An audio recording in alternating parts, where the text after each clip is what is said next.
नमस्कार प्रिय दोस्तों, आज के इस वीडियो में ऐसे 8 लोगों के बारे में जानने वाले हैं जिनकी वजह से भारत आज भी एक रहस्यमयी देश है। प्रिय दोस्तों, भारत एक प्राचीन देश है जिसकी संस्कृति और इतिहास बड़ा ही अनूठा है। ऐसा कहा जाता है कि भारतीय ग्रंथों में वो सभी बातें मौजूद है जो आज वैज्ञानिक सिद्ध करने में जुटे हैं। भारत बाहरी लोगों के लिए वाकई में एक रहस्यमयी देश है, क्योंकि यहाँ कई बातें ऐसी हैं जो हजारों सालों से मौजूद है। आपको बता दें कि हमारे पौराणिक इतिहास के कुछ योद्धा आज भी हजारों सालों से जीवित है, जो आस्था में डूबे लोगों को न सिर्फ दिखाई देते हैं बल्कि उनके होने के साक्ष्य आज भी लोगों को नजर आते हैं। प्रिय दोस्तों, तो चलिए जानते हैं उन 8 लोगों के बारे में जो आज भी अनसुलझी पहेली हैं। प्रिय दोस्तों, अनसुलझी पहेली में सबसे पहले नंबर पर आता है बजरंग बली का नाम।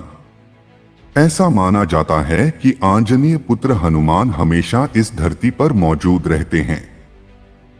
इतिहास के अनुसार उनको अमर होने का वरदान प्राप्त है। इतिहास में भी महाभारत से लेकर रामायण तक भगवान हनुमान के साक्ष्य मौजूद है। माना जाता है कि भगवान हनुमान आज भी इस धरती पर विचरण करते हैं। प्रिय दोस्तों, अनसुलझी पहेली में दूसरे नंबर पर आता है अश्वत्थामा का नाम। अश्वत्थामा का जिक्र महाभारत काल का है। ऐसा कहा जाता है कि भगवान कृष्ण ने उनको श्राप दिया था कि कालांतर तक धरती पर भटकते रहेंगे। आपको बता दें कि हरियाणा के कुरुक्षेत्र और मध्य प्रदेश में असीरगढ़ के जंगलों में आज भी अश्वत्थामा के दिखाई देने के दावे किए जाते हैं। प्रिय दोस्तों, अनसुलझी पहेली में तीसरे नंबर पर आता है ऋषि मार्कंडेय। ऐसा कहा जाता है कि ऋषि मार्कंडेय ने भगवान शिव से कठोर तपस्या द्वारा मृत्यु पर विजय पाली थी और कहा जाता है कि वे आज भी पृथ्वी पर मौजूद है। प्रिय दोस्तों, अनसुलझी पहेली में चौथे नंबर पर आता है भगवान परशुराम। भगवान परशुराम विष्णु भगवान के छठे अवतार थे। वे भगवान शिव के परम भक्त थे और तपस्या से प्रसन्न होकर शिव ने उन्हें फरसा दिया था, जिससे उनका नाम परशुराम पड़ गया।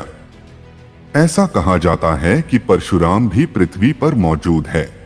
प्रिय दोस्तों, अनसुलझी पहेली में 5वें नंबर पर आता है कृपाचार्य। दोस्तों, कृपाचार्य के बारे में भी महाभारत में साक्ष्य मौजूद है। कहा जाता है कि उन्होंने महाभारत के युद्ध में कौरवों का साथ दिया था। प्रिय दोस्तों, अनसुलझी पहेली में 6ठे नंबर पर आता है विभीषण। दोस्तों, रावण के भाई और भगवान राम के परम भक्त विभीषण ने युद्ध में अपने भाई का साथ नहीं दिया बल्कि भगवान राम का साथ दिया। भगवान राम ने विभीषण को अमर रहने के वरदान दिया था। प्रिय दोस्तों, अनसुलझी पहेली में 7वें नंबर पर आता है ऋषि वेद व्यास। दोस्तों, महाभारत की रचना करने वाले ऋषि वेद व्यास ही थे। ऐसा कहा जाता है कि उनके द्वारा समस्त वेदों और पुराणों की रचना की गई थी। ऋषि वेद व्यास भी अष्ट चिरंजीवियों में शामिल है। प्रिय दोस्तों, अनसुलझी पहेली में 8वें नंबर पर आता है राजा बलि। दोस्तों, इनको पृथ्वी के महादानी के रूप में जाना जाता है। उन्होंने भगवान विष्णु के वामन अवतार को अपना सब कुछ दान कर दिया था। विष्णु ने प्रसन्न होकर राजा बलि को अमरता का वरदान दिया था। प्रिय दोस्तों, ऐसा कहा जाता है कि इतिहास से लेकर वर्तमान तक इन योद्धाओं के साक्ष्य आज भी भारत की पवित्र भूमि पर मौजूद है। शायद इन्हीं लोगों की उपस्थिति आज भी भारत को एक रहस्यमयी देश बनाती है।